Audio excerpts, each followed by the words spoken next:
NVIDIA founder and CEO, Jensen. I told you wouldn't miss it. Okay, here we go. Very exciting stuff.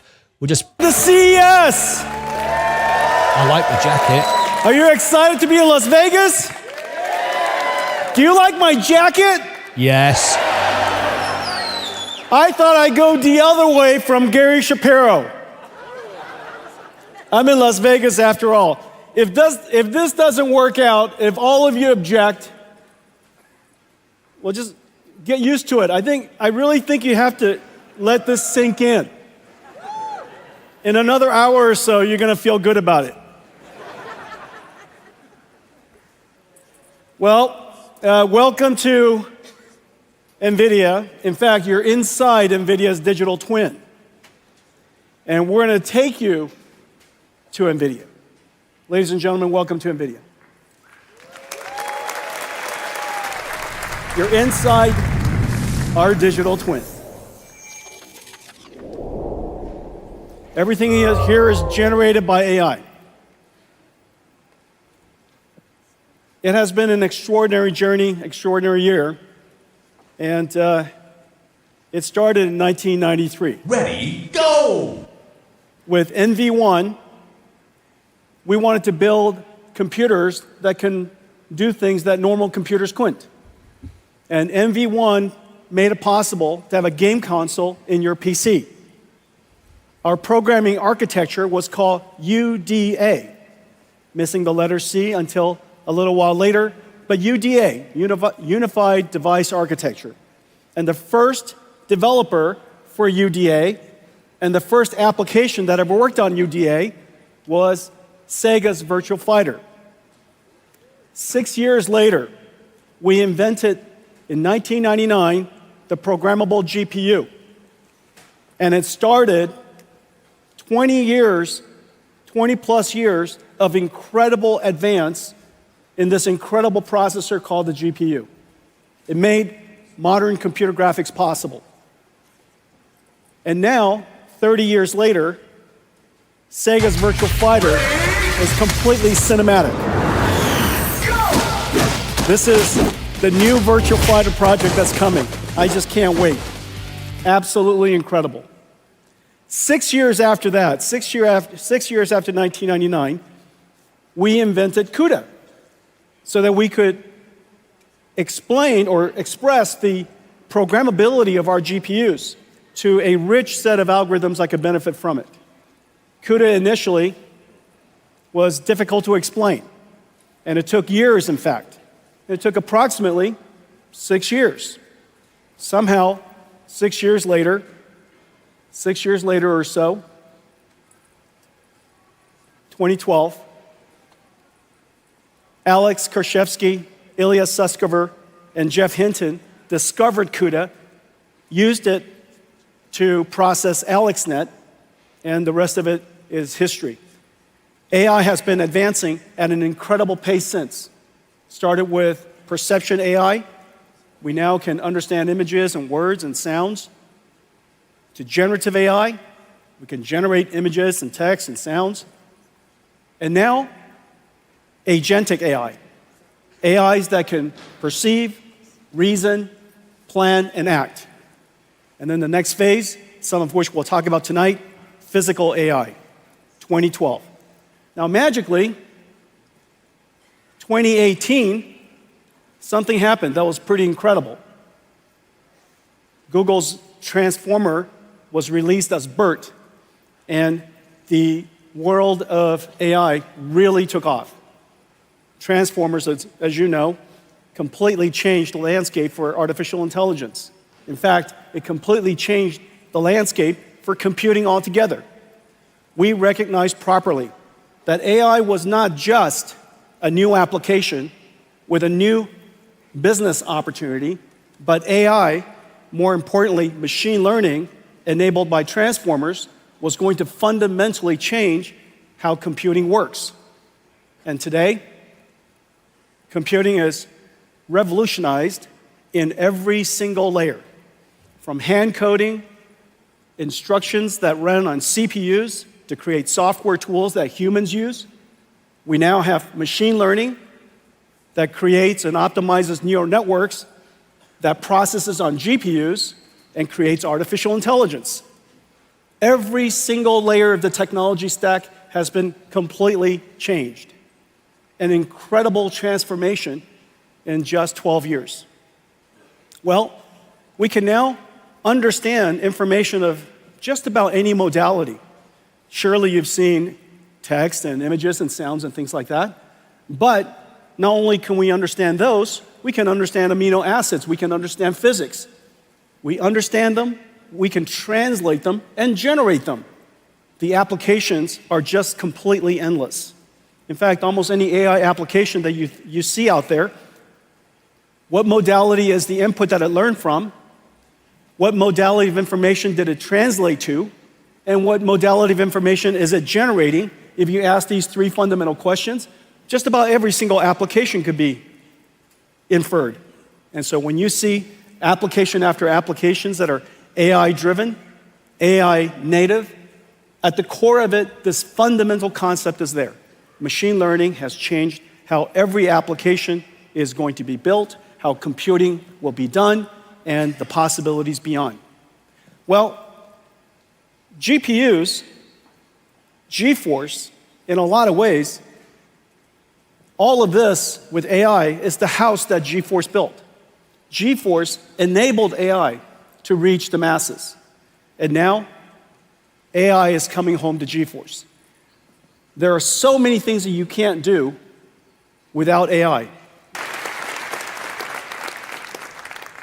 No computer graphics researcher, no computer scientist would have told you that it is possible for us to ray trace every single pixel at this point. Ray tracing is a simulation of light. The amount of geometry that you saw was absolutely insane. It would have been impossible without artificial intelligence. There are two fundamental things that we did. We used, of course, programmable shading and ray traced acceleration to produce incredibly beautiful pixels. But then we have artificial intelligence be conditioned, be controlled by that pixel to generate a whole bunch of other. Not only is it able to generate other pixels spatially because it's aware of what the color should be, it has been trained on a supercomputer back in Nvidia, and so the neural network that's running on the GPU can infer and predict the pixels that we did not render. Not only can we do that, it's called DLSS. The latest generation of DLSS also generates beyond frames. It can predict the future, generating 3 additional frames for every frame that we calculate. What you saw, if we just said 4 frames of what you saw, because we're going to render 1 frame and generate 3, if I said 4 frames at full HD, 4K, that's 33 million pixels or so. Out of that 33 million pixels, we computed only 2. It is an absolute miracle that we can computationally using programmable shaders and our ray tracing engine, to compute 2 million pixels and have AI predict all of the other 33. And as a result, we're able to render at incredibly high performance because AI does a lot less computation. It takes, of course, an enormous amount of training to produce that, but once you train it, the generation is extremely efficient. So this is one of the incredible capabilities of artificial intelligence, and that's why there's so many amazing things that are happening. We used GeForce to enable artificial intelligence, and now artificial intelligence is revolutionizing GeForce. Everyone, today we're announcing our next generation, the RTX Blackwell family. Our brand new GeForce RTX 50 series Blackwell architecture. The GPU is just a beast. 92 billion transistors, 4,000 TOPS, 4 petaflops of AI, 3 times higher than the last generation Ada. And we need all of it to generate those pixels that I showed you. 380 ray tracing teraflops so that we could, for the pixels that we have to compute the most beautiful image you possibly can.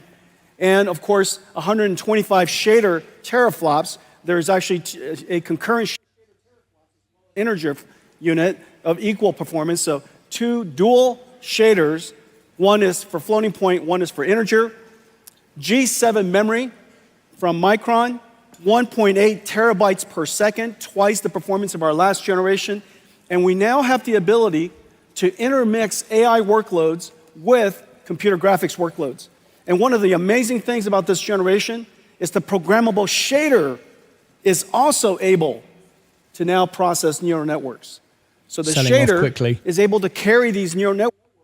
And as a result, we invented neural texture compression and neural material shading. As a result of that, we get amazingly beautiful images that are only possible because we use AIs to learn the texture, learn the compression algorithm, and as a result, get extraordinary results. Okay, so this is the brand new RTX Blackwell 5090. Now, even the mechanical design is a miracle. Look at this, it's got 2 fans. This whole graphics card is just one giant fan. You know, so the question is, where's the graphics card? It's literally this big. The voltage regulated design is state-of-the-art, incredible design. The engineering team did a great job. So here it is. Thank you. The stock is dropping quickly now. Okay, so those are the speeds and feeds, so how does it compare? Well, this is RTX 4090. I know many of you have one. I know it. Look, it's $1,599. It is one of the best investments you could possibly make. For $1,599, you bring it home to your $10,000 PC entertainment command center. Isn't that right? Don't tell me that's not true. Don't be ashamed. It's liquid cooled, fancy lights all over it. You lock it when you leave. It's the modern home theater. It makes perfect sense. And now for $1,599, you get to upgrade that and turbocharge the living daylights out of it. Well, now with the Blackwell family, RTX 5070, 4090 performance at $549.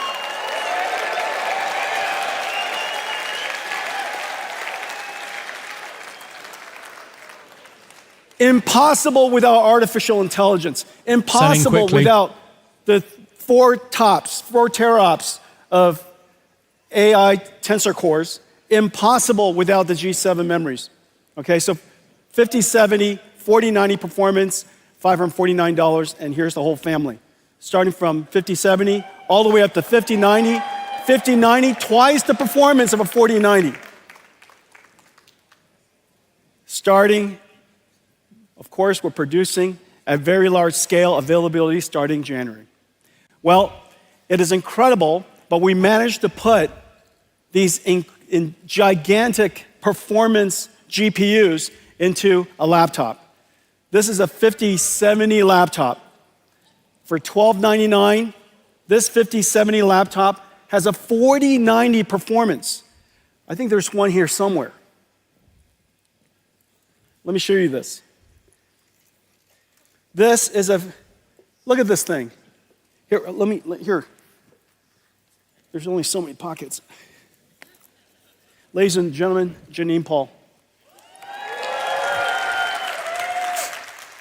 So can you imagine? You get this incredible graphics card here, Blackwell. We're going to shrink it and put it in there. Does that make any sense? Well, you can't do that without artificial intelligence. And the reason for that is because we're generating most of the pixels using our tensor cores. So we ray trace only the pixels we need, and we generate using artificial intelligence all of the other pixels we have. As a result, the energy efficiency is just off the charts. The future of computer graphics is neural rendering. the fusion of artificial intelligence and computer graphics. And what's really amazing is, oh, here we go. Thank you. This is a surprisingly kinetic keynote. And what's really amazing is the family of GPUs we're going to put in here. And so the 5090 will fit into a laptop, a thin laptop. That last laptop was 14.9 millimeters. You got a 5080, 5070 Ti, and 5070. Okay? So, ladies and gentlemen, the RTX Blackwell family.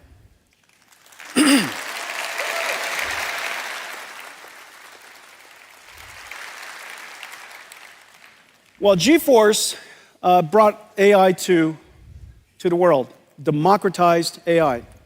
Now AI has come back and revolutionized GeForce. Let's talk about artificial intelligence. Let's go to somewhere else at NVIDIA.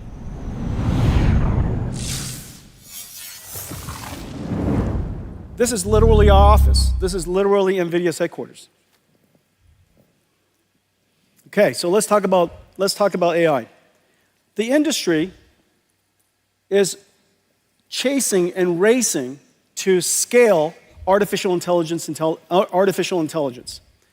And the scaling law is a powerful model. It's an empirical law that has been observed and demonstrated by researchers and industry over several generations. And the scaling law says that the more data you have, the training data that you have, the larger model that you have, and the more compute that you apply to it, therefore, the more effective or the more capable your model will become. And so the scaling law continues. What's really amazing is that now we're moving towards, of course, and the internet is producing about twice the amount of data every single year as it did last year. I think in the next couple of years, humanity will produce more data than all of humanity has ever produced since the beginning. And so we're still producing a gigantic amount of data, and it's becoming multimodal. Video and images and sound, all of that data could be used to train the fundamental knowledge, the foundational knowledge of an AI. But there are, in fact, two other scaling laws that has now emerged. And it's somewhat intuitive. The second scaling law is post-training scaling law. Post-training scaling law uses techniques like reinforcement learning, human feedback. Basically, the AI produces and generates answers based on a human query. The human then, of course, gives a feedback. It's much more complicated than that, but that reinforcement learning system with a fair number of very high-quality prompts causes the AI to refine its skills. It could fine-tune its skills for particular domains. It could be better at solving math problems, better at reasoning, so on and so forth.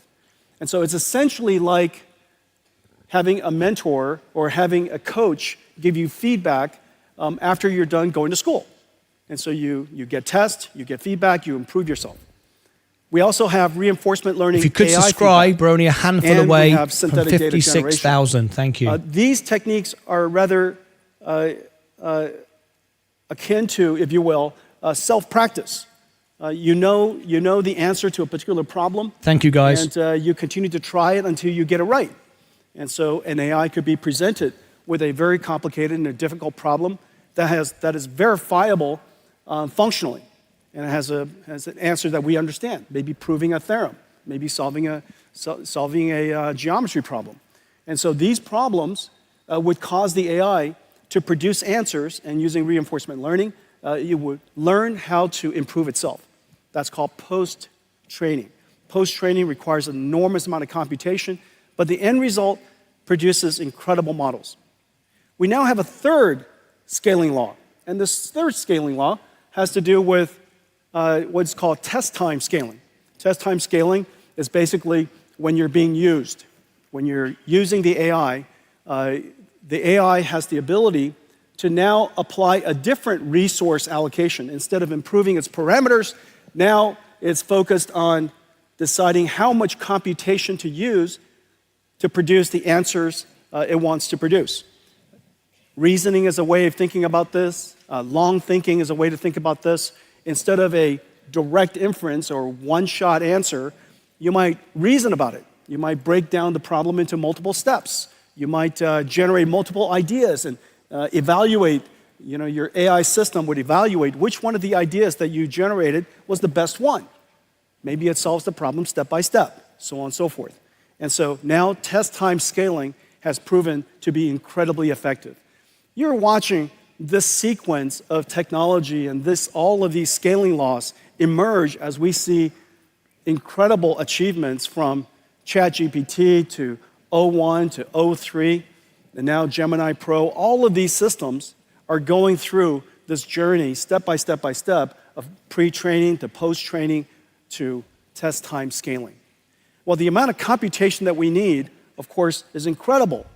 And we would like, in fact, that society has the ability to scale the amount of computation to produce more and more novel and better intelligence.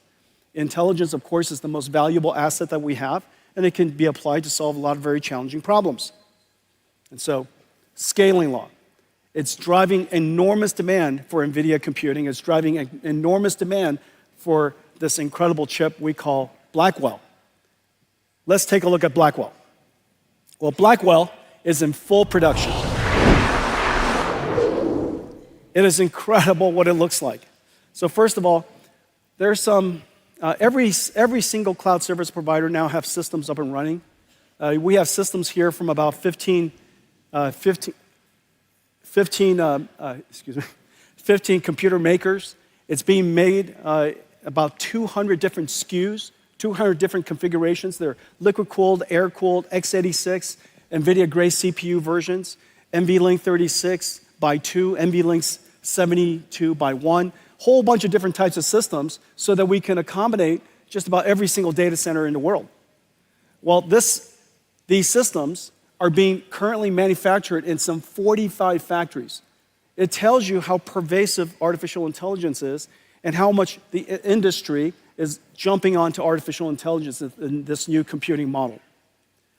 Well, the reason why we're driving it so hard is because we need a lot more computation. And it's very clear that Janine?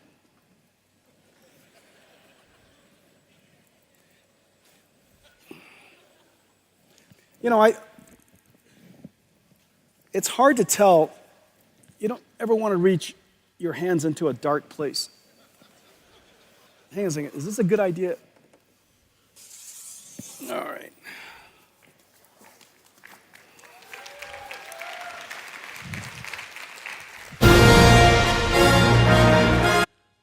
Just mute the audio a second. Wait for it. Wait for it. This production crew aren't very on it. I thought I was worthy. Dear oh dear. Apparently Yonir didn't think I was worthy. For those who don't know, my godfather was Kenny Baker, the man inside the robot of R2-D2.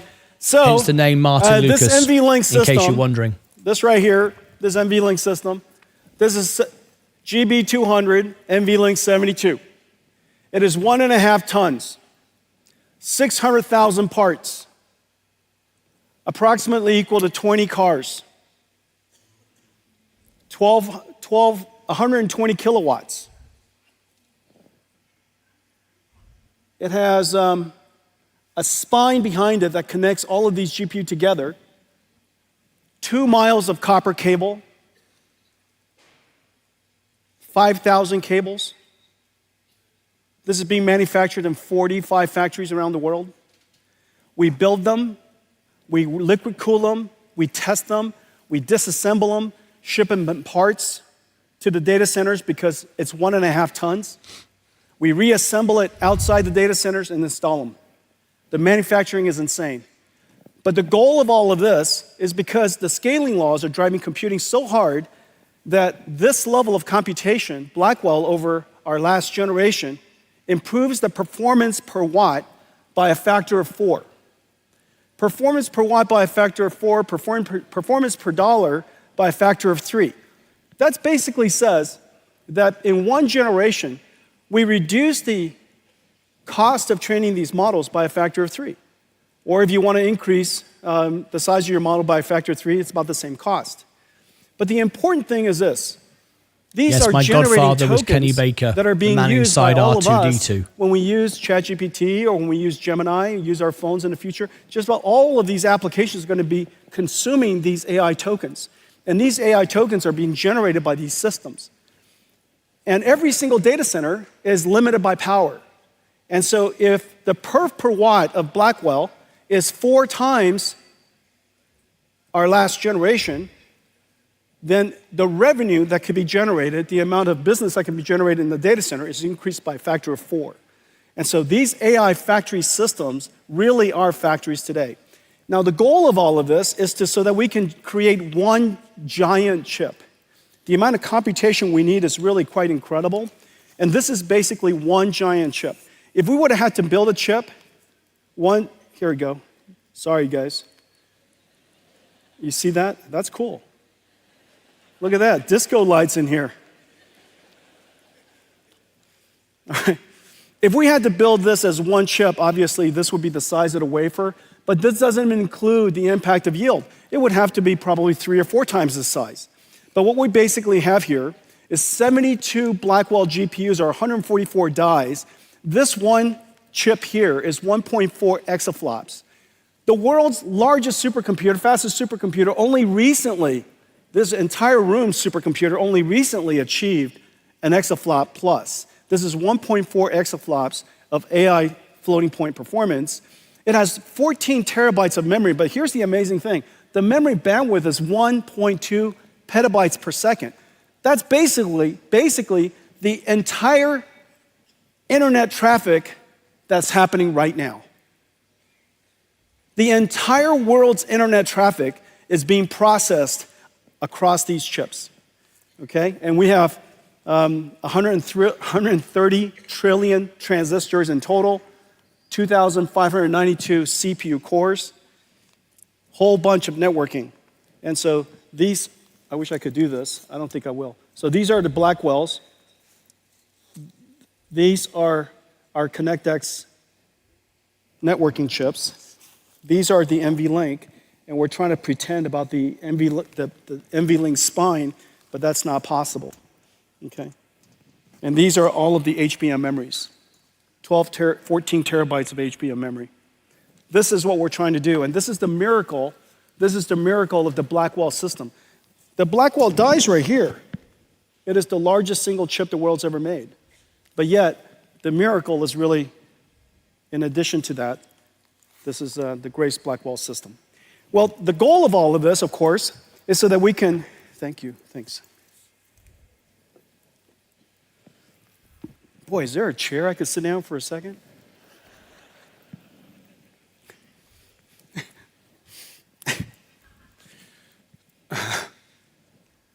He's not very happy, is he? Can I have a Michelob Ultra?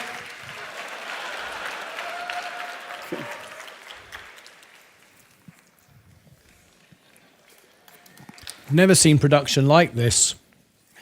It's quite incredible. How is it possible that we're in the Michelob Ultra Stadium? It's like coming to NVIDIA and we don't have a GPU for you. Oh dear, this is bad. You shouldn't say that. So we need an enormous amount of computation because we want to train larger and larger models. That wasn't very good. And these inferences used to be one inference, but in the future, the AI is going to be talking to itself. It's going to be thinking. It's going to be internally reflecting, processing. So that today, showed weak character. When the tokens are being generated show in at Vegas. So long as it's coming out at 20 or 30 tokens per second, it's basically as fast as anybody can read. However, in the future, that wasn't bad. And right now with GPT-01, you know, with the new Gemini Pro and the new the 01, 03 models, they're talking to themselves, reflecting, they're thinking.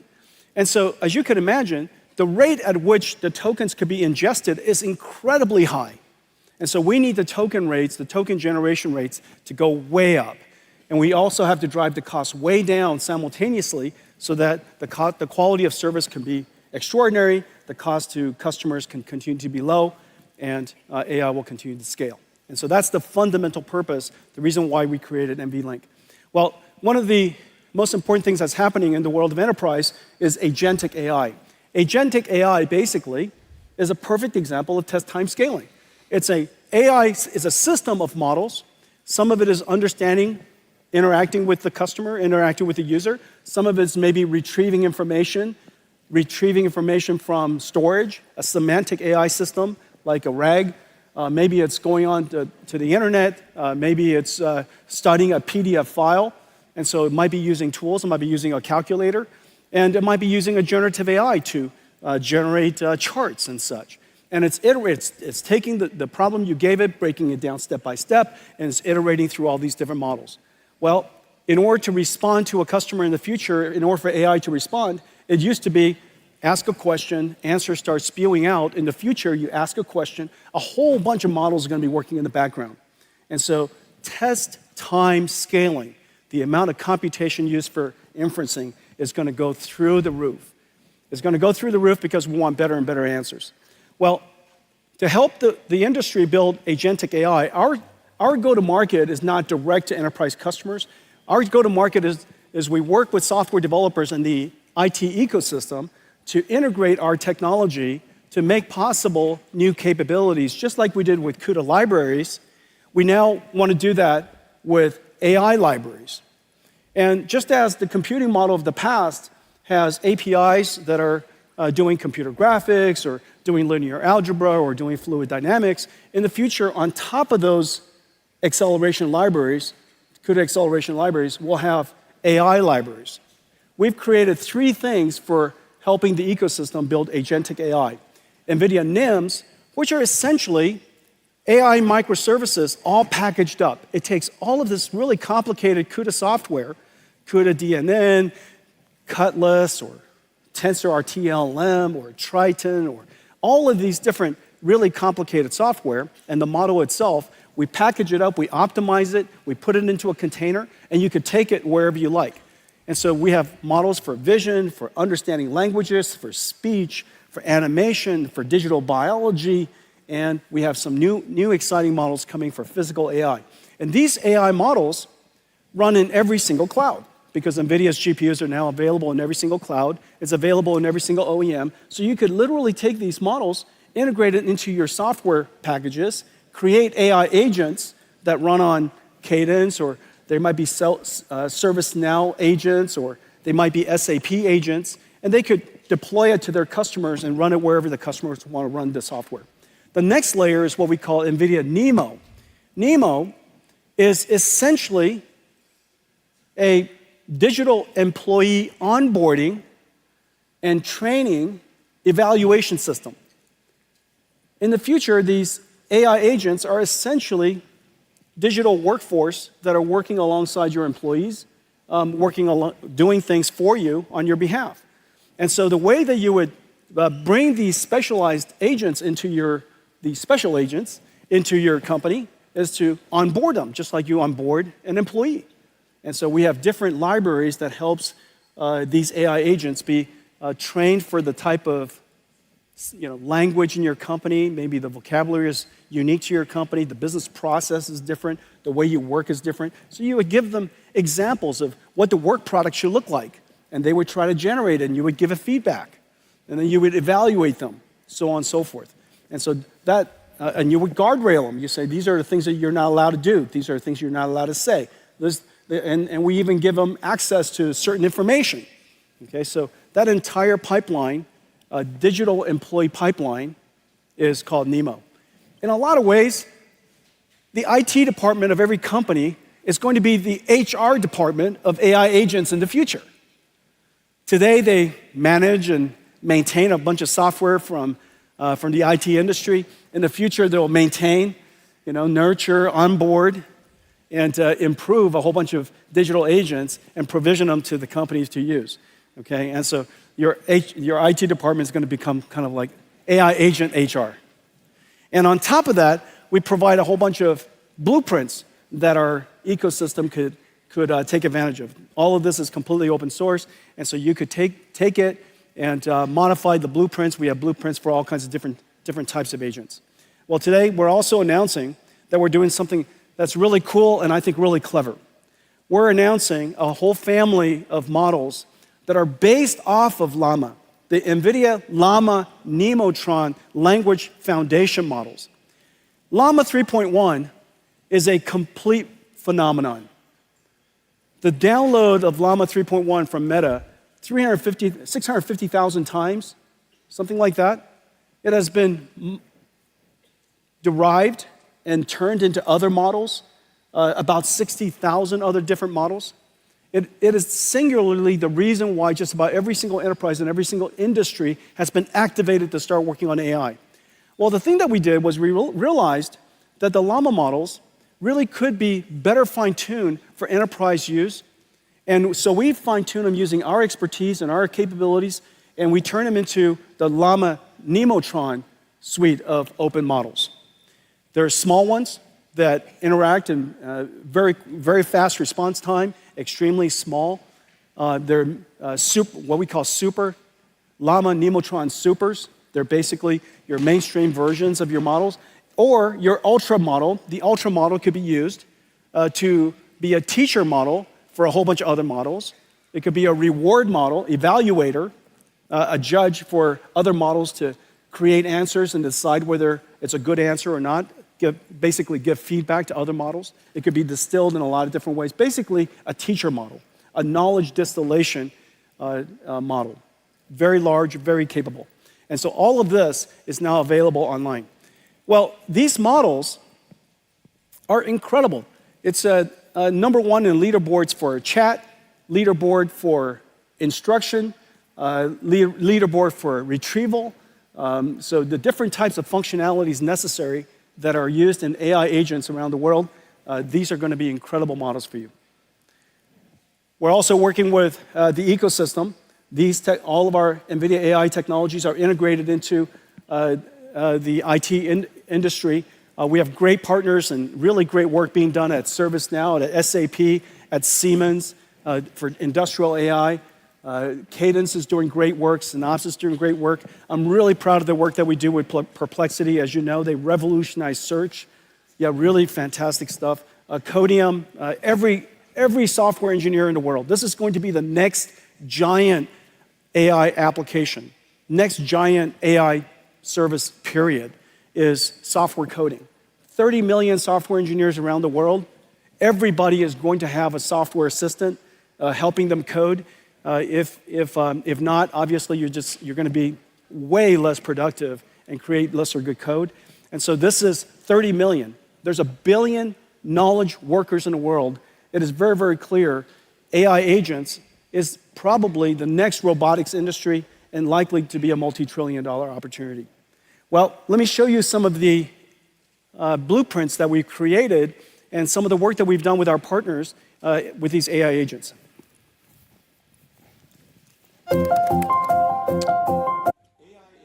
We're just muting the audio again.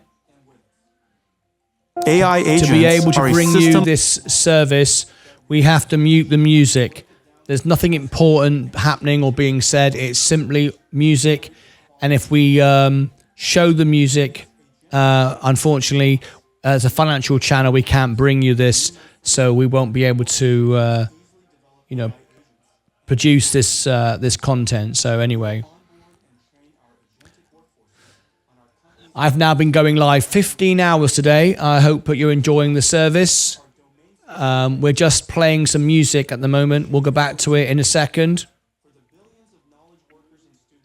It's just music at the moment. So please bear with me. If you could tap the like button, that'd be great. I think Jensen's just taking a break for a moment. If you can tap the like button and subscribe, that would be absolutely fantastic.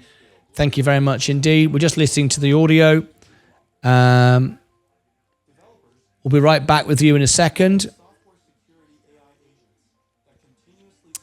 Thank you, Classic Carnut, for your super chat. It's been a very long day. It has indeed. At the moment the music stops, I will bring Jensen back on. Now, I will tell you, I've had my own show, One Night in Vegas. I've played in Vegas. Elton John named me the World Piano Man. To stand in front of the world and basically run down the crew was a really bad idea. If he wants a glass of water, take it on stage yourself. You never, ever criticize the production crew. Yes, they're doing a terrible job. They didn't have some water for him, but seriously, you're a billionaire. You don't need to go, where's my water? If you walked into NVIDIA, you'd expect to find, a GPU. That was a bit silly. But remember, Jensen Huang is a CEO. He's not an entertainer. He's not used to production going wrong, so he doesn't know how to deal with it. But it was very unprofessional to basically just have a go. It just shows you got no control. You need to just accept there's no water on stage, get on with it, make a joke. But to say, to show anger was very disappointing. Anyway, back to Jensen. That was the first pitch at a baseball game. That was not generated. I just felt that none of you were impressed. Okay, so AI was so now he's insulting the audience and for the cloud. He's obviously very upset now, and he's not really handling this very well. Enjoying AI on phones, of course, it's perfect. Very, very soon, we're going to have a continuous AI that's going to be with you. And when you use those meta glasses, you could, of course, point at something, look at something, and ask it, whatever information you want. And so AI is perfect in the cloud. It was created in the cloud, it's perfect in the cloud. However, we would love to be able to take that AI everywhere. I've mentioned already that you could take NVIDIA AI to any cloud, but you could also put it inside your company. But the thing that we want to do more than anything is put it on our PC as well.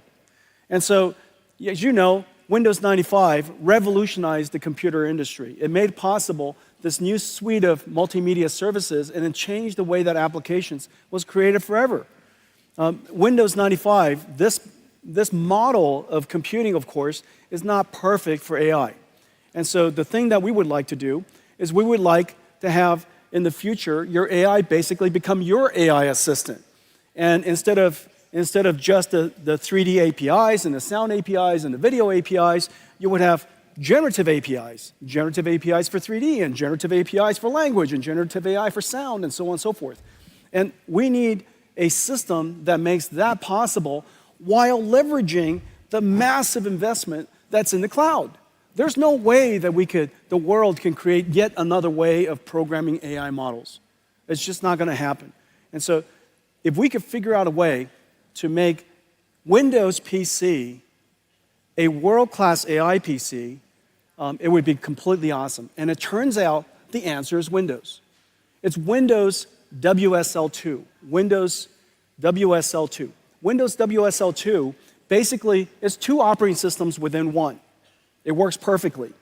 It's developed for developers, and it's developed so that you can have access to bare metal. WSL2 has been optimized for cloud-native applications. It is optimized for, and very importantly, it's been optimized for CUDA. And so WSL2 supports CUDA perfectly out of the box. As a result, everything that I showed you with NVIDIA NIMS, NVIDIA NeMo, the blueprints that we develop that are going to be up in ai.nvidia.com, so long as the computer fits it, so long as you can fit that model, and we're going to have many models that fit, whether it's vision models or language models or speech models or these animation digital human models, all kinds of different types of models are going to be perfect for your PC, and you download it and it should just run. And so our focus is to turn Windows WSL2, Windows PC, into a target first-class platform that we will support and maintain for as long as we shall live. And so this is an incredible thing for engineers and developers everywhere. Let me show you something that we can do with that. This is one of the examples of a blueprint we just made for you. Generative AI. Okay, we're just playing music again, so we'll just stop that. I apologize for doing this, but we have no choice. If we play AI image generation. if we play the music, Let's see just how music, a concept artist we can use won't this be able technology to, bring to you develop this the look of a scene. service. The stock is They now start by going laying up. out 3D assets The created by investors hand or don't really generated care with AI. about Then use Jensen's an image attitude generation on stage. name, That's such not as why flux. they buy the stock. So don't be concerned with that. It's just shocking to see it, but there you go. It's not important for the stock at all. We're just playing music. Apologize for this, but if we play this, we will get copyright and we won't be able to show it to you. Okay. It's just a little break in between Jensen all the time. So just please bear with us. Back to Jensen. NVIDIA AI for your PCs. Hundreds of millions of PCs in the world with Windows, and so we could get them ready for AI. OEMs, all the PC OEMs we work with, just basically all of the world's leading PC OEMs, are going to get their PCs ready for this stack. And so AI PCs are coming to a home near you.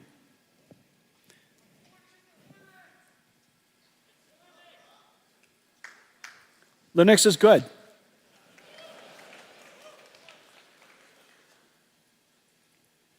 Okay, let's talk about physical AI. Speaking of Linux, let's talk about physical AI. So, physical AI. Imagine, whereas your large language model, you give it your context, your prompt on the left, and it generates tokens one at a time to produce the output. That's basically how it works. The amazing thing is this model in the middle is quite large, has billions of parameters. The context length is incredibly large because you might decide to load in a PDF. In my case, I might load in several PDFs.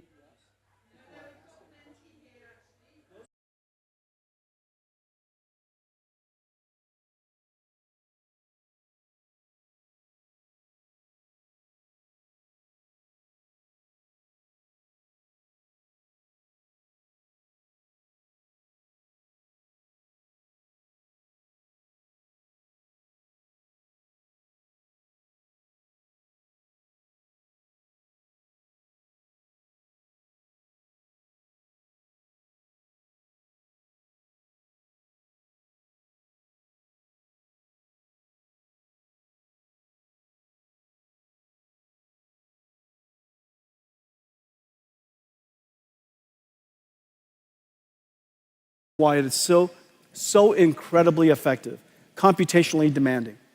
What if instead of PDFs, it's your surrounding? And what if instead of the prompt, a question, it's a request? Go over there and pick up that, that box and bring it back. And instead of what is produced in tokens as text, it produces action tokens. Well, that I just described is a very sensible thing for the future of robotics. And the technology is right around the corner. But what we need to do is we need to create the effectively the world model of, as opposed to GPT, which is a language model. And this world model has to understand the language of the world. It has to understand physical dynamics, things like gravity and friction and inertia. It has to understand geometric and spatial relationships. It has to understand cause and effect. If you drop something, it falls to the ground. If you poke at it, it tips over. It has to understand object permanence. If you roll a ball over the kitchen counter, when it goes off the other side, the ball didn't leave into another quantum universe that's still there. And so all of these types of understanding is intuitive understanding that we know that most models today have a very hard time with. And so we would like to create we need a world foundation model. Today we're announcing a very big thing. We're announcing NVIDIA Cosmos, a world foundation model that is designed, that was created to understand the physical world. And the only way for you to really understand this is to see it. Let's play it.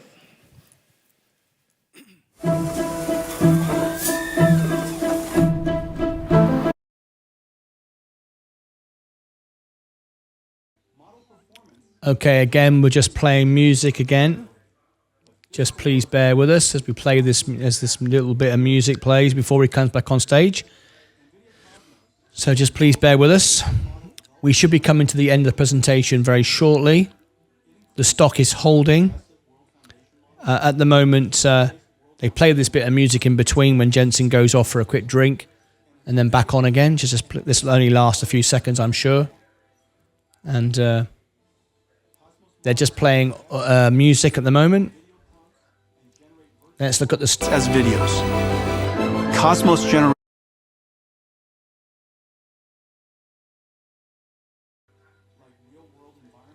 Okay. Keep our eye on the stock. I have to be very careful for this audio. I'm sure you understand. Jensen will explain what this is in a moment. Any moment now, back on stage. We are coming to the end of his presentation. I've been streaming now 15 hours. So it's a very late night. Leah, my wife, is not happy with me at all. So hopefully we'll be coming to an end shortly.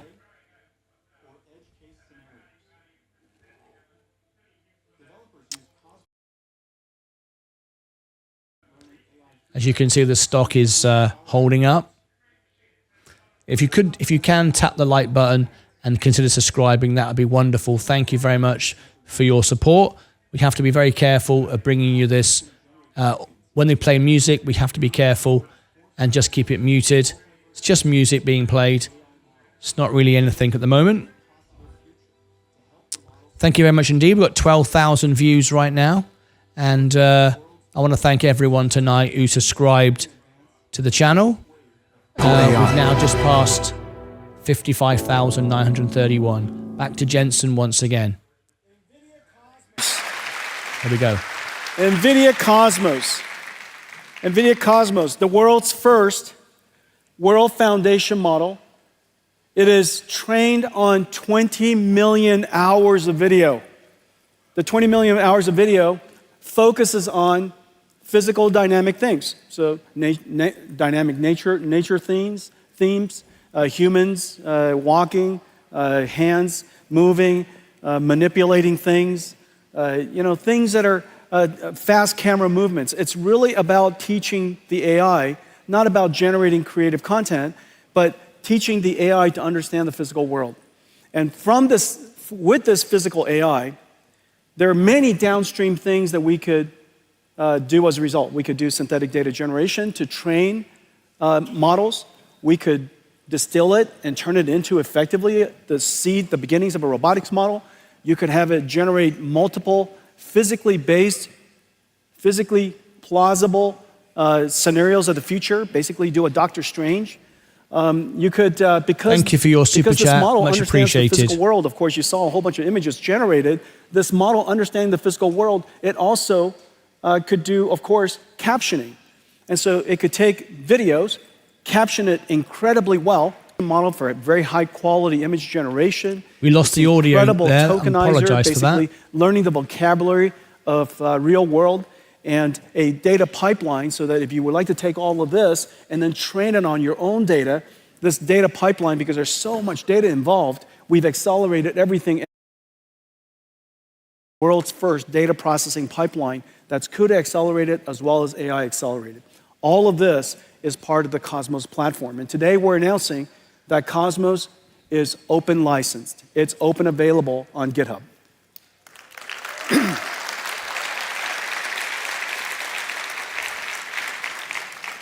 We hope that this moment, and there's a small, medium, large for very fast models, mainstream models, and also teacher models, basically not knowledge transfer models. Cosmos World Foundation model being open, we really hope will do for the world of robotics and industrial AI what Llama 3 has done for enterprise AI. The magic happens when you connect Cosmos to Omniverse, and the reason fundamentally is this. Omniverse is a physics grounded, not physically grounded, but physics grounded. It's algorithmic physics, principled physics simulation grounded system. It's a simulator. When you connect that to Cosmos, it provides the grounding, the ground truth that can control and to condition the Osmos generation. As a result, what comes out of Osmos is grounded on truth. This is exactly the same idea as connecting a large language model to a RAG, to a retrieval augmented generation system. You want to ground the AI generation on ground truth. And so the combination of the two gives you a physically simulated, a physically grounded multiverse generator. And the application, the use cases are really quite exciting. And of course, for robotics, for industrial applications, it is very, very clear. This Cosmos plus Omniverse plus Cosmos represents the third computer that's necessary for building robotic systems. Every robotics company will ultimately have to build 3 computers. The robotic system could be a factory, the robotic system could be a car, it could be a robot. You need 3 fundamental computers. One computer, of course, DGX computer to train the AI. Another, of course, when you're done, to deploy the AI. We call that AGX. That's inside the car, in the robot, or in an AMR, or at the in a stadium, or whatever it is. These computers are at the edge and they're autonomous. But to connect the two, you need a digital twin. And this is all the simulations that you were seeing. The digital twin is where the AI that has been trained goes to practice, to be refined, to do its synthetic data generation, reinforcement learning, AI feedback, such and such. And so it's the digital twin of the AI. These 3 computers are going to be working interactively. NVIDIA's strategy for the industrial world, and we've been talking about this for some time, is this 3-computer system. Instead of a three-body problem, we have a 3-computer solution. And so it's the NVIDIA robotics.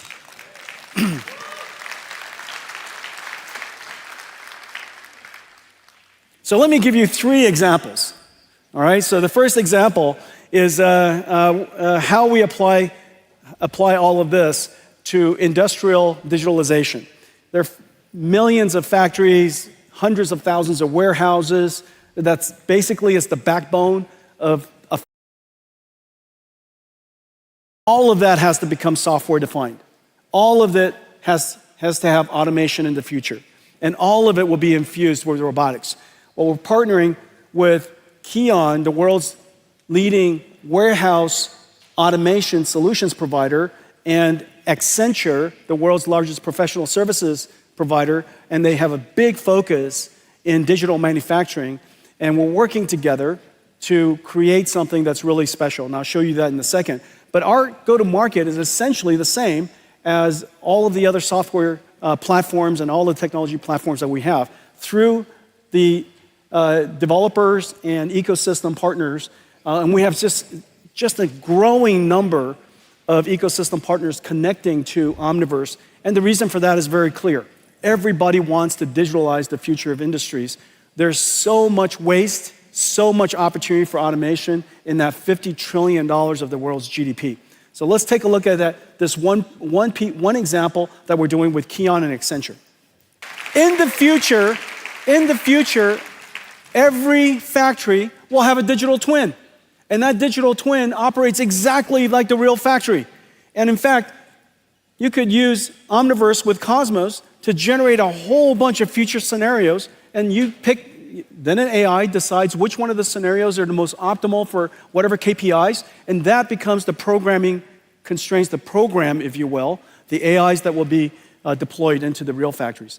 The next example, autonomous vehicles. The AV revolution has arrived. After so many years, with Waymo's success and Tesla's success, it is very, very clear autonomous vehicles has finally arrived. Well, our offering to this industry is the 3 computers, the training systems to train the AIs, the simulation systems, and the synthetic data generation systems, Omniverse and now Cosmos, and also the computer that's inside the car. Each car company might work with us in a different way, use 1 or 2 or 3 of the computers. We're working with just about every major car company around the world. Waymo and Zoox and Tesla, of course, in their data center, BYD, the largest EV company in the world. JLR's got a really cool car coming. Mercedes has a fleet of cars coming with NVIDIA starting this year, going to production. And I'm super, super pleased to announce that today, Toyota and NVIDIA are going to partner together to create their next generation AVs.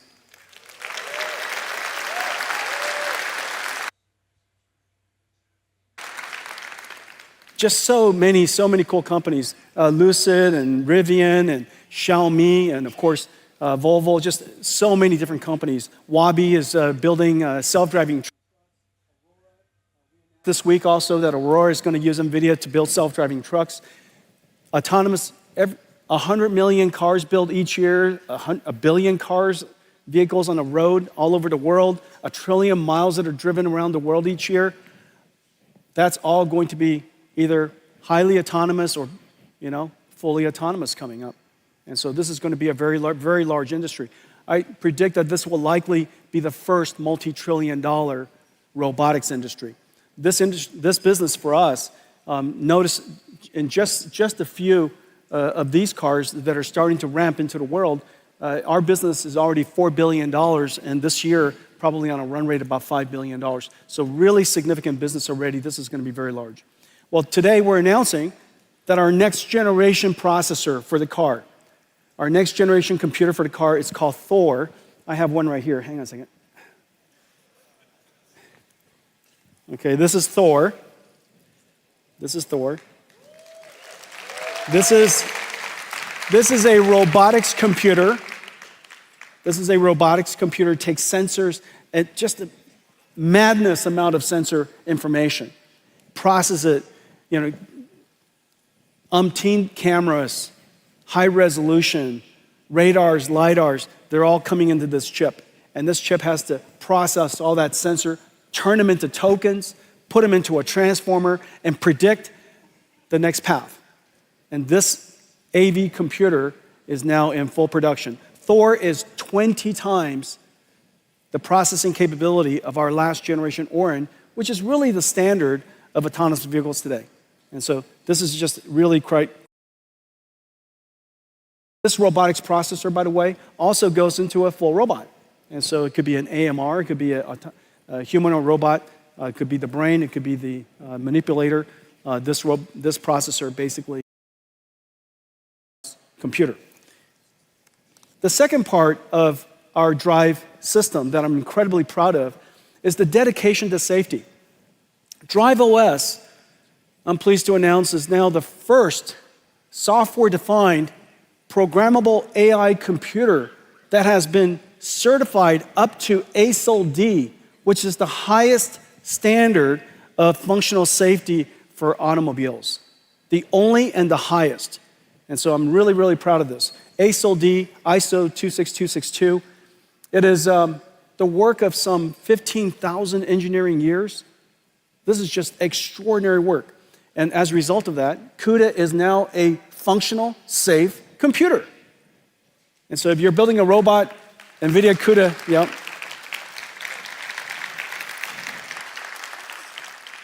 Okay, so now I told you I was going to show you what would we use Omniverse and Cosmos to do in the context of self-driving cars. And today, instead of showing you a whole bunch of videos of cars driving on the road, I'll show you some of that too. But I want to show you how we use the car to reconstruct digital twins automatically using AI and use that capability to train future AI models. Okay, let's play it. Take thousands of drives and turn them into billions of miles. We are going to have mountains of training data for autonomous vehicles. Of course, we still need actual cars on the road. Of course, we will continuously collect data for as long as we shall live. However, synthetic data generation using this multiverse, physically based, physically grounded capability so that we generate data for training AIs that are physically grounded and accurate or plausible so that we could have an enormous amount of data to train with. The AV industry is here. This is an incredibly exciting time, super excited about the next several years. I think you're going to see, just as computer graphics was revolutionized such incredible pace, you're going to see the pace of AV development increasing tremendously over the next several years.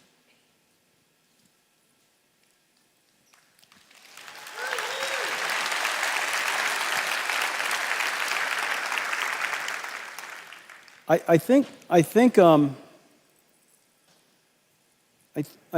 the next part is robotics. So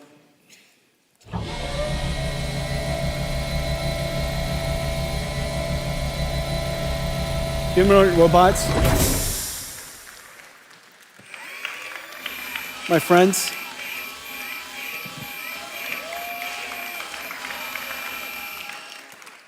The ChatGPT moment for general robotics is just around the corner. And in fact, all of the enabling technologies that I've been talking about is going to make it possible for us in the next several years to see very rapid breakthroughs, surprising breakthroughs in general robotics. Now, the reason why general robotics is so important is whereas robots with tracks and wheels require special environments to accommodate them, there are three robots in the world that we can make that require no green fields. Brownfield adaptation is perfect. If we could possibly build these amazing robots, we could deploy them in exactly the world that we've built for ourselves. These three robots are, one, agentic robots and agentic AI, because they're information workers. So long as they could accommodate the computers that we have in our offices, it's going to be great. Number two, self-driving cars. And the reason for that is we spent 100+ years building roads and cities. And then number three, humanoid robots. If we have the technology to solve these three, this will be the largest technology industry the world's ever seen. And so we think that the robotics era is just around the corner. The critical capability is how to train these robots. In the case of humanoid robots, the imitation information is rather hard to collect. And the reason for that is, in the case of car, you just drive it. We're driving cars all the time. In the case of these humanoid robots, the imitation information, the human demonstration is rather laborious to do. And so we need to come up with a clever way to take hundreds of demonstrations, thousands of human demonstrations, and somehow use artificial intelligence and Omniverse to synthetically generate millions of synthetically generated motions. And from those motions, the AI can learn how to perform a task. Let me show you how that's done. We're going to have mountains of data to train robots with. NVIDIA Isaac Group. NVIDIA Isaac Group. This is our platform to provide technology elements to the robotics industry to accelerate the development of general robotics. And I have one more thing that I want to show you. None of this would be possible if not for this incredible project that we started about a decade ago. Inside the company was called Project Digits, Deep Learning GPU Intelligence Training System. Digits. Well, before we launched it, I shrunk it to DGX and to harmonize it with RTX, AGX, OVX, and all of the other X's that we have in the company. And it really revolutionized, DGX1 really revolutionized, where's DGX1? DGX1 revolutionized artificial intelligence. The reason why we built it was because we wanted to make it possible for researchers and startups to have an out-of-the-box AI supercomputer. Imagine the way supercomputers were built in the past. You really have to build your own facility, and you have to go build your own infrastructure and really engineer it into existence. And so we created a supercomputer for AI development for researchers and startups that comes literally the first one to a startup company in 2016 called OpenAI. And Elon was there, and Ilya Sutskever was there, and many of the NVIDIA engineers were there. And we celebrated the arrival of DGX-1, and obviously it revolutionized artificial intelligence and computing. But now artificial intelligence is everywhere. It's not just in researchers and startup labs. You know, we want artificial intelligence, as I mentioned in the beginning of our talk.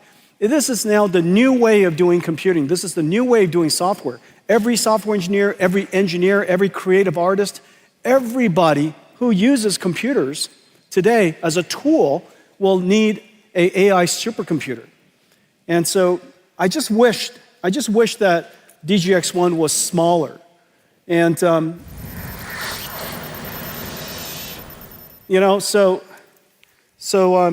imagine, ladies and gentlemen,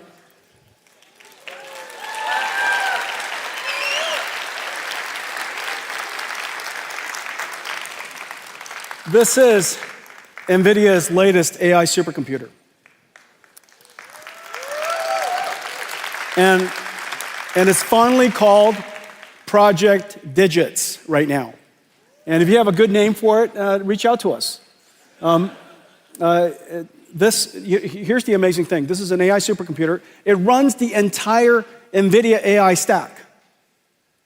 All of NVIDIA software runs on this. DGX Cloud runs on this. This sits, well, somewhere, and it's wireless or, connected to your computer. It's even a workstation if you like it to be. And you could access it, you could reach it like a cloud supercomputer, and NVIDIA's AI works on it. And it's based on a super secret chip that we've been working on called GB110, the smallest Grace Blackwell that we make. And I have, well, you know what? Let's show everybody inside.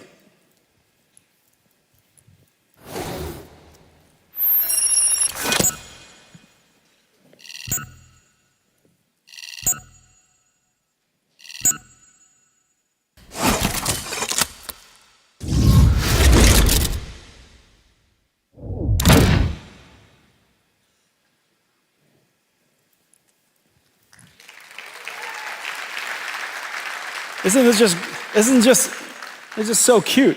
And this is the chip that's inside. It is in production. This top secret chip we did in collaboration. The CPU, the Grace CPU, is built for NVIDIA in collaboration with MediaTek.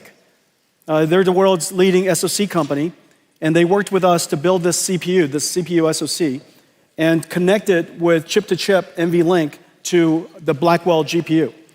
And this little thing here is in full production. We're expecting this computer to be available around May timeframe.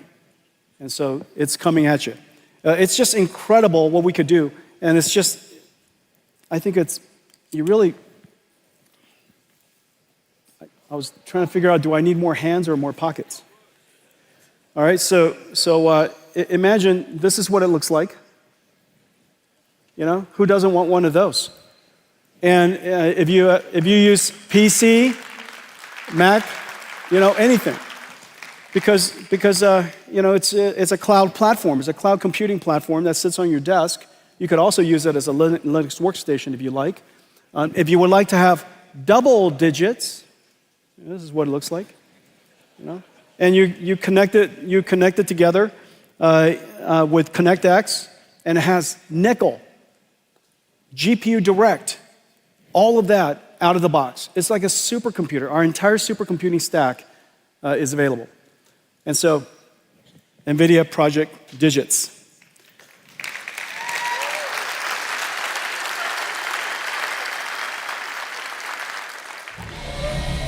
Okay. Well, let me tell you what I told you. I told you that we are in production with 3 new Blackwells. Not only is the Grace Blackwell supercomputers, NVLink 72s, in production all over the world, we now have 3 new Blackwell systems in production. One amazing AI world foundation model, the world's first physical AI foundation model. It's open, available to activate the world's industries of robotics and such. And 3 and 3 robots. We're working on Agentic AI, humanoid robots, and self-driving cars. It's been an incredible year. I want to thank all of you for your partnership. Thank all of you for coming. I made you a short video to reflect on last year and look forward to the next year. Play, please. Have a great CES, everybody. Happy New Year. Thank you.